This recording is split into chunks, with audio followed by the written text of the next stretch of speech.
हम लोग एक प्रकरण में आए कि हम लोग का एक खाता है जो 100 साल पुराना, यहाँ पे हम लोग रह रहे हैं पीढ़ी दर पीढ़ी से, 119/60 गुमटी नंबर 5 नसीमाबाद में, जिसमें मालिक जो हम लोगों के थे वो शायद ख़त्म हो गए या जो भी है।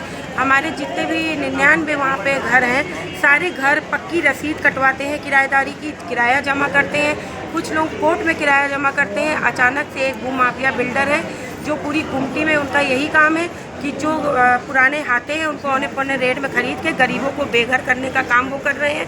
उन्होंने पुलिस द्वारा चस्पा लगवाया कि 3 दिन में आप लोग ये मकान खाली कर दीजिए। किसी को कोई सूचना नहीं मिली, किसी को कुछ नहीं मिला। अचानक सिर्फ ये कहा गया कि आप लोग 3 दिन में अपना सामान, पुलिस कह रही 3 दिन में आप सामान बाहर कर लीजिए। फजलगंज पुलिस किसी भी तरह की प्रकार की बात सुनने को तैयार नहीं है और हम लोग चाहते हैं कि योगी सरकार में हम लोग रहते हैं तो भूमाफियाओं का राज नहीं चलना चाहिए। वहाँ हम गरीबों को बेघर नहीं करना चाहिए। कौन है भूमाफिया ये? राजकुमार पखरानी।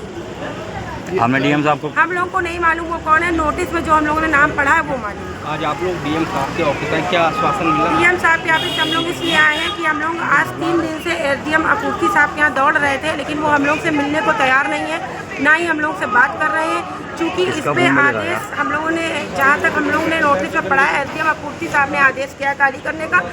इसलिए हम लोग डीएम साहब के पास आए थे कि एसडीएम आपूर्ति साहब हम लोग से क्यों नहीं मिलना चाह रहे हैं। हम लोग से मिले, हमारी बात सुने, हम लोग अपनी बात उनके आगे रखना चाह रहे थे, इसलिए हम लोग डीएम साहब से मिलने आए थे। डीएम साहब ने अभी 1 बजे उनको बुलाया है और उन्होंने कहा है कि हम आपकी बात रखेंगे, जो भी हम लोग से होगा वो उन्होंने हमें आश्वासन दिया है कि हम आपकी मदद करेंगे। किसको बुलाया डीएम साहब ने? एसडीएम आपूर्ति साहब को बुलाया है। योगी सरकार।